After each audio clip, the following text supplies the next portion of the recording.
बरायबाय चेनेलाव फिन खनसेबाव दायो नोंथांमोना नायगासिनो दङ बड' जब इनफो अफिसियेल इउटुब चेनेलाव दा good news DME second list एबा निउ लिस्ट फैदों जों बेखौ नायगोन बेनो जाबाय नोंथांमोननि टेक्निकेल एबा नन टेक्निकेल सायाव गोबां सावरायदों आरो लोगोसे आसामनि गोदान साख्रि बेनो जाबाय GT PGT रिजाल्ट डेट फोसावबाय आरो लोगोसे BTC PMAY-G सार्भे लिस्टखौ बोरै नायगोन नोंथांमोना दंना गैया आरो थालांदोंबा मा अपसन दङ बिनि लास्ट डेट माब्ला गासैबो जों बाव सावरायगोन जोबनायथिं दा बेखायनो भिडिअखौ नायग्रोजोब हानाय एसेबां शेयार खालाम लोगोसे BSF जुदि कनस्टेबल ओंखारदों नोंथांमोना ट्राइ खालामबावनो हासिगोनलाय मानोना गोदान साख्रि फैगासिनो स्टेट लेभेलाव सेन्ट्रेल लेभेलाव आरो लोगोसे दायो TRMया 20 नभेम्बराव BTC ना जागोन बेनो जाबाय सिलचराव दा गोदान आपडेट फैयोबा नेक्स्ट लेभेलाव नोंथांमोना मोनबावगोन दा जोङो थांसै DME नि लिस्टखौ नायनोसै दायो जों फैबाय DME नि अफिसियेल वेबसाइटआव फैनाय लोगो लोगो फिन कनसेप्टआव नन टेक्निकेलाव ओके स' नन टेक्निकेलाव पोस्ट माने जिनोखि एग्जाम होदोंमोन बा इन्टारभिउ होदोंमोन नोंथांमोननि थाखाय गोदानै फैदों दा बाव नोंथांमोना बेयाव क्लिक खालामनाय लोगो लोगो लिस्ट मोनगोन माखासे ग्रुप वाइसआव होदों आरो मोनसे बाथ्रा नोजोर बोयोबा टेक्निकेल आरो नन टेक्निकेल गोबां माने लिस्ट फैबावनाय चान्सआ दङ दा टेक्निकेलाव नोंथांमोनाथ' मोनबाय साख्रि दा एपइन्टमेन्टखौ 25 निफ्राय 30 अक्ट'बरनि गेजेराव मोनगोन दा बेखौ नायबा नै बाव माखासे गोदान लिस्ट फैदों बेनो जाबाय provisionally selected under group 7 instead of group 6 होनना बुंदों आरो लोगोसे माखासे रल नाम्बार्स दङ नोंथांमोना मोनदों बेनो जाबाय ग्रुप 8 इनस्टेड अफ ग्रुप 7 तो बे टाइपनि रल नाम्बारा फैबावदों नोंथांमोना जुदि दङबा नोंथांमोना साख्रिया जाबाय बेनो जाबाय 100% नोंथांमोननि बे गोदान निउ लिस्ट फैबावदों बेखौ नायोबा आरोबाव नोंथांमोननि नन टेक्निकेल ग्रुप 1 आरो ग्रुप 4 रिजाल्टआ दासिमबो फैयाखै बे फैनाय चान्सआ दङ प्लास टेक्निकेल लाइनावबो सेकेन्ड लिस्ट आरो नन टेक्निकेलाव फैनायनि आरोबाव चान्सआ दङ आरो दा बेबादि लासै लासै लिस्टआ फैगासिनो नेक्स्ट लेभेलाव आरोबाव फैबावनाय चान्सआ दङ दा बेखायनो बयनिसिमबो अल द बेस्ट थाबाय जाहाथे नोंथांमोननि रिजाल्टआ फैयो आरो नभेम्बर जानाय लोगो लोगो फिन खनसेबाव हाजार पस्टआ दङ गैयाबाबो 2000 नि खाथियाव पस्टआ फैगोन बेनो जाबाय नोंथांमोननि टेक्निकेल प्लास नन टेक्निकेल दा बे जाबाय BSF कनस्टेबल एबा GD कनस्टेबल आन्डार स्पर्ट्स कोटा फैदों दा बिनि अनलाइना नोंथांमोना डेट मोनदों 16 अक्ट'बरनिफ्राय आरो बिनि लास्ट डेटआ 4 नभेम्बरसिम दङ दा नोंथांमोना जायफ्रा एलिजिबल जायो नैबे होनाय दङ स' बेखौ नोंथांमोना स्क्रिनशट खालामना ला पस्टआ अनलि 391 जायफ्रानोखि एलिजिबल जायो नोंथांमोना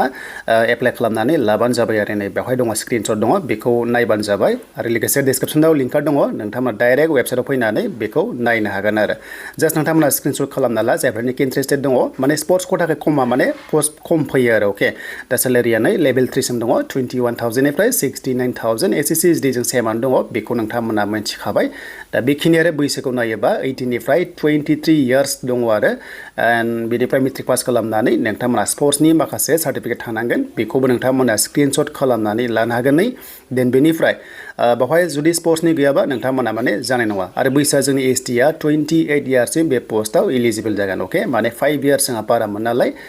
नर्मेला 23 इयार्स होदों आरो मोनसे दा जेनोखि ओंखारगासिनो TRMI दा बेवहाय जायहा मोजां प्रेक्टिस दङ नोंथांमोना थांबानो जाबाय जुदि थांनानै जुदि क्वालिफाइड जायोबा मोजां चान्स थायो TRMIयाव आरो सर्ट टाइमावनो साख्रि मोनो ओरैनोथ' इनिशियेलि 7 इयार्स मावनो मोनो नाथाय समजों लोगोसे बारायनोबो हागौ आरो दा बेखायनो बयनिसिमबो बेस्ट अफ लाक थाबाय दा नैबे PDF फाइलआ डिसक्रिपसनाव दङ नोंथांमोना डाउनलड खालामनानै A to Z नायफिनदो स्पर्ट्स कोटाफ्रा दानि फैबाय आसामनि GT PGT रिजाल्ट गोबां नेदोंमोन ना बेनो जाबाय गोबांथार माने टेट केन्डिडेट्स दङमोन दा बिथांमोननि रिजाल्टखौ फोसावबाय एबा माने जास्ट माने डेटखौ फोसावबाय आरो बेनो जाबाय नोंथांमोना 17 अके 17 अक्ट'बराव बेनो जाबाय GT PGT रिजाल्टखौ मोननो हासिगोन अके दा बेखायनो बयनिसिमबो बेस्ट विशेस थाबाय जाहाथे नोंथांमोननि साख्रिया जाना फैयो जायफोर दाखालि डकुमेन्ट्स भेरिफाइड जाबाय नोंथांमोना जुदि मोजां काट अफ मोनना दङबा थ' नोंथांमोननि साख्रिया जानो फैगासिनो दङ आरो 25 निफ्राय 30 अक्ट'बरनि गेजेराव आसामाव 35,000 बिनि एपइन्टमेन्ट लेटारखौ होनो थांगासिनो दङ आरो बेखौ होखांनाय लोगो लोगोनो गोदान आरोबाव टेट फैनाय चान्सआ दंबावो होनना बुंदों दा बेखायनो नेक्स्ट लेभेलाव नाजाबावदो LP UP GT PGT अके देन बेनिफ्राय BTCनिया मा प्रसेस जादों बेखौ आपडेटखौ मोनथ'वाखै आरो जेब्लानो मोनो नोंथांमोना चेनेलाव फिन खनसेबाव बड' जब इनफो इउटुब चेनेलाव मोननो हागोन दानो जों लास्टलि बेनो जाबाय PMAY-G सरकारि न'नि सार्भेनि लास्ट डेट बेनि सायाव जोङो सावरायनोसै दायो जों फैबाय अफिसियेल वेबसाइटआव आरो फैनाय लोगो लोगो BTC आव प्लास आसामावथ' सिगांनो जादोंमोन सार्भेया दा BTC आव इलेक्सन जानायनि थाखाय एसे लेट जाबाय दा गोबां टारगेट दङ BTC आवबो लाख लाख दङ गंसे BTC आवनो हमना ला 300 निफ्राय 400 गाहाम दङ लिस्टआ दा बे जास्ट मोनसे लिस्ट दा बे लिस्ट फैनायानो खनसेनो मोनजोबा गोबां प्रसेस दङ टाइम लागोन आरो खायसे खायसे माने रिजेक्टबो थांनो हागौ जुदि डकुमेन्ट्सआ जुदि गैजोबाबा आरो दायो ओरैनो फार्स्ट सार्भेयाव दायो नांथारगौ जाबाय आधार कार्ड नांथारगोन बेनिफ्राय आइब्लिं एबा जिनोखि बेनिफिसारि बेखौ नांगोन आरो दा बेंक पासबुक बेनिफ्राय गुबुन गुबुन जब कार्डआ माने अपसनेल बेखौ स्किप खालामनो हाथ'यो नाथाय बै समावहाय जेब्ला सेलेक्ट जागोन ना अब्ला जब कार्डआ कम्पालसरि नांथारगोन होमबासो नोंनि एकाउन्टआव जब कार्डजों बेंकजों लिंक थानाय जाथारनांगोन होमबासो नोंनि एकाउन्टआव हाबगोन आरो बाथ्रा जाबाय नैबे जब कार्ड बेनिफ्राय आधार कार्ड बेंक पासबुकआ लिंक जाथारनांगोन जब कार्डजों होमबासो नोंथांमोना माने मोननो हागोन आरो मोनसे गोबांथार माने कमेन्ट्स फैदों जे गंसे नखराव डाबल मोनो नामा ओरैबादि जिनोखि नोंनि जब कार्ड अके जब कार्डआव जुदि नोंथांना जुदि जब कार्डआ मोनसे आइडि नाम्बार थायो जब कार्डआव बे आइडि नाम्बारा माने सासेल' मोनो आरो माने आइडि नाम्बारजों सासेल' बेनिफिसियारि गंसे न' मोनगोन डाबल मोना अट'मेटिक रिजेक्ट जाखायो मिन्थिखायो जे गंसे नखराव सानै दं होननानै जा सासेल' मोनगोन बिदि डाबल मोना आरो बेबायदि गाइडलाइन्स गैया आरो सिस्टेमाबो एक्सेप्ट खालामखाया माने अनलाइनाव एक्सेप्ट खालामखानाय नङा आरो दा बेखायनो नखराव सानै मोना जुदि नखराव जुदि गांनै जब कार्ड दङबा बे आलदा खोथा बे मोननाय चान्स थायो बाट जुदि मोनसे जब कार्डआवनो साथाम साब्रैनि मेम्बार्सनि नाम थायो नालाय बे साथाम साब्रै जुदि एप्लाइ खालामदोंबा जिखुनु जाया सासेल' मोनगोन अके दा लिस्टखौ बोरै नायगोन दा नोंथांमोननो मोनसे लिस्ट दिन्थिनो जाहाथे नोंथांमोना एसे आइडिया मोननो हायो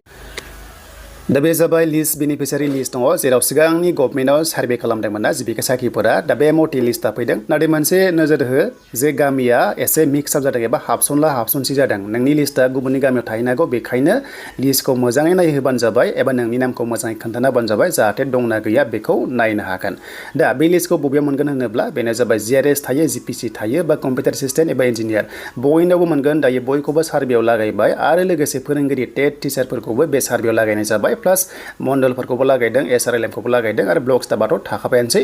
दा बे लिस्टखौबा नोंथांमोना मोनदोंना मोनाखै जुदि नांगौबा नोंथांमोना GRS GPC बा टेम्परारि दा जिखि चेयारमेन मेम्बार दङ बिथांमोनावबो थायो आरो अके दा बेखायनो जाहाथे लिस्टखौ नायो आं बेयाव माने लिस्टखौ ब्लार खालामदों मानोना गोबां माखासे प्राइभासि थायो मबाइल नाम्बार थायो नाम थायो गामिनि थायो आधार कार्ड जब कार्ड नाम्बार थायो नालाय दा बेखायनो बेखौ आङो ब्लार खालामबाय जास्ट नोंथांमोना बे लिस्टखौहाय नायबानो जाबाय आरो मोनसे बाथ्रा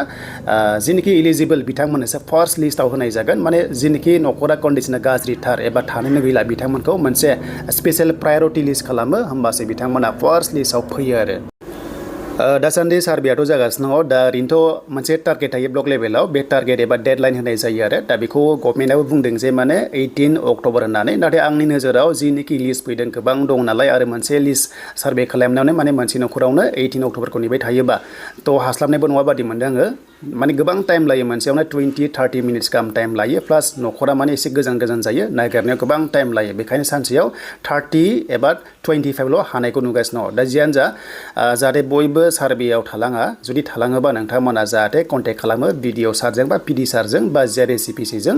दा ओरैनोथ' जिनोखि डिउटियाव एसाइन खालामजादों बिथांमोना रावखौबो गालांनो मोना